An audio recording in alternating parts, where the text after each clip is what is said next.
Hello guys, আসসালামু আলাইকুম।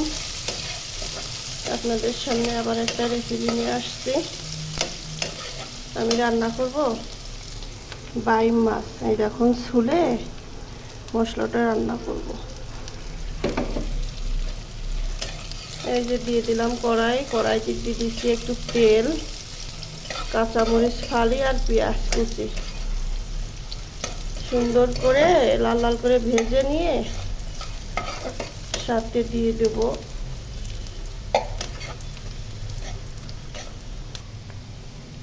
দিয়েছি রসুন বাটা, হলুদের গুঁড়া, জিরের গুঁড়া, একটু লবণ দিয়ে ভালোভাবে নাড়াচাড়া করে নেব।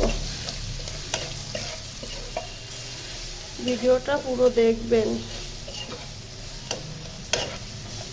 একটু মরিচের গুঁড়া দিলাম। মশলাটা ভালোভাবে কষানো হয়ে গেছে, একটু আলু দিয়ে দিব। আলু দিয়ে ভালোভাবে কষিয়ে নেব। ভালোভাবে কষিয়ে নিয়েছি, একটু পানি দিয়ে দিব। পানি দিয়ে ঢাকা দিয়ে দিব। ঢাকনা খুলে একটু নাড়াচাড়া করে দিব। আলুগুলো ভালোভাবে সিদ্ধ হয়ে গেলে মাছটা দিয়ে দিব এর ভিতর। মাছ দুইখান ভাজি করে নিচ্ছি। আপনার ভাইয়া ভাজি ছাড়া খাবে না।